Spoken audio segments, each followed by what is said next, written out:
ஓம் ஆதித்யாய நமக. வணக்கம். நான் ஜோதிடர் மகேஜி பேசுகிறேன். ஏழரை சனி ஒரே ராசியில் பிறந்தவர்களுக்கு சிலரை மட்டும் பாதிப்பது ஏன்? இதுவரை சொல்லப்படாத ரகசியங்கள் இந்த பதிவில் நான் சொல்லியிருக்கேன்.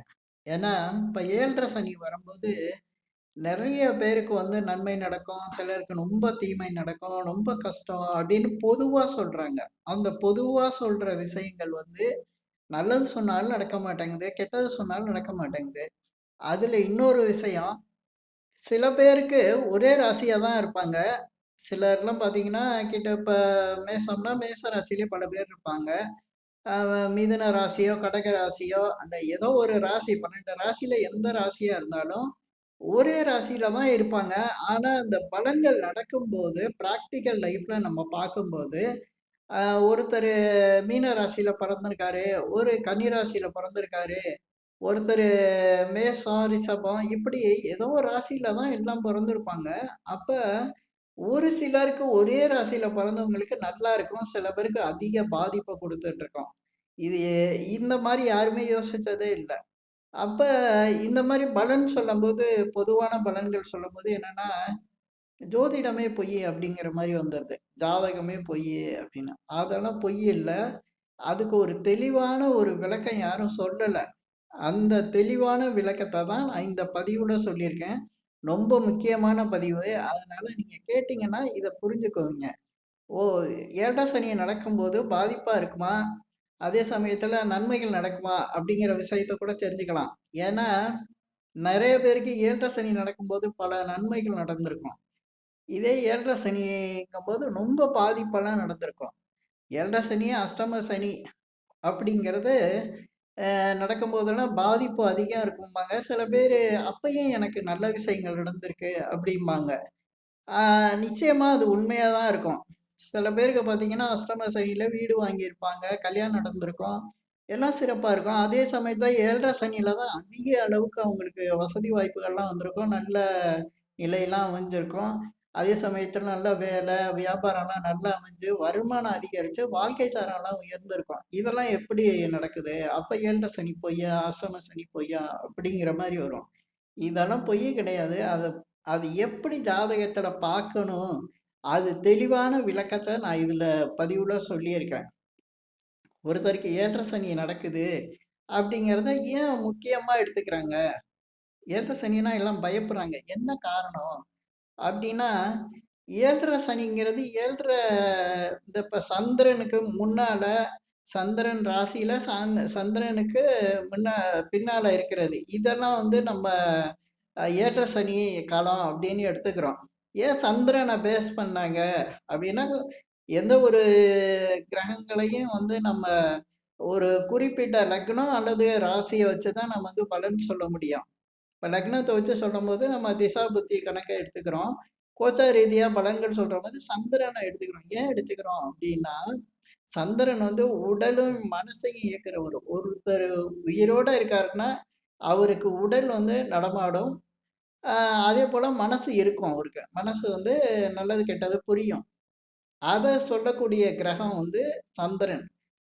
அதனால தான் நம்ம சந்திரன வச்சு 7 சனிய எடுத்துக்கிறோம். ஏன்னா, மற்ற கிரகங்களுக்கு 7 சனி இருக்குங்கிற விஷயம் உண்மை. ஆனா, அது யாரும் சொல்றதில்ல. இப்ப உடல்னு எடுத்துக்கிட்டா, சந்திரனோட செவ்வாய கூட நம்ம சொல்றோம். அவருக்கு பேரே அங்காரகாரகன்னு பேரு. அங்காரகன்னா உடல் காரகன்னு பேரு. அப்படி இருக்கையில ஏன் அவர உடல்காரகன விட்டுட்டு சந்திரன எடுத்துக்கிறோம் அப்படின்னா, சந்திரனுக்கு உடல் மட்டும் இல்ல, மனசும் சேர்ந்து இருக்கு.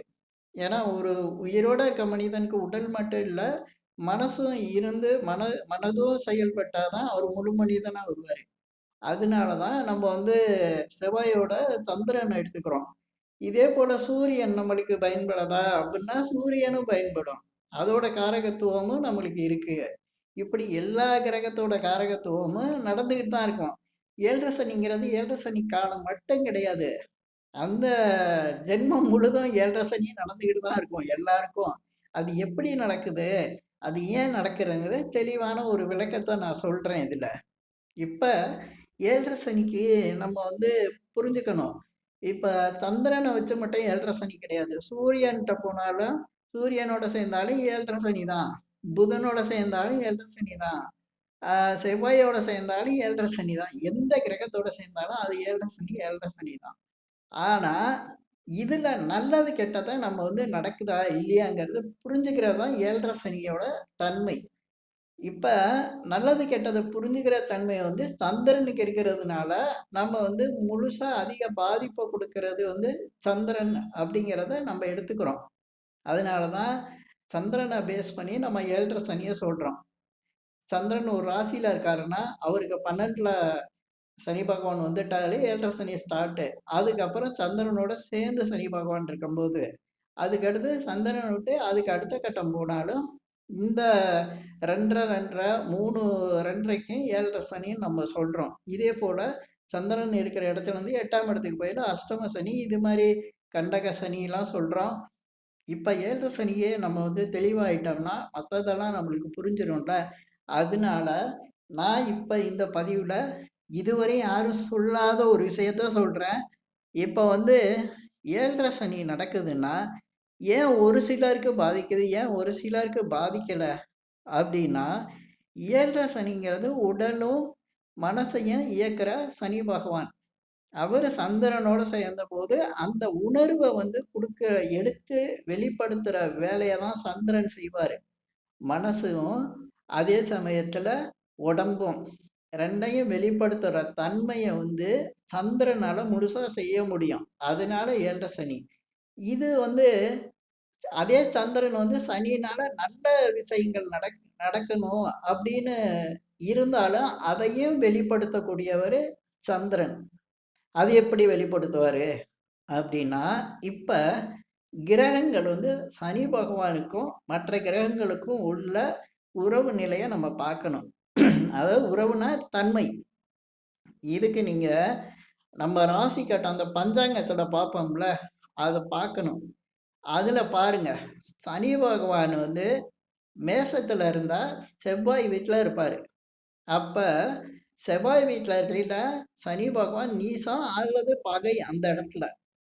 அப்ப ஒரு 7 சனி நடக்கிற சந்திரனோட சேர்ற காலத்துல, சனி பகவான் இந்த சந்திரனோட செவ்வாய் சேர்ந்திருந்தா கடுமையான பாதிப்பு இருக்கும். ஏன்னா, பகை கிரகமான செவ்வாயோட சேர்ந்ததுனால தான் அந்த 7 சனியில அவருக்கு பாதிப்பு வருது.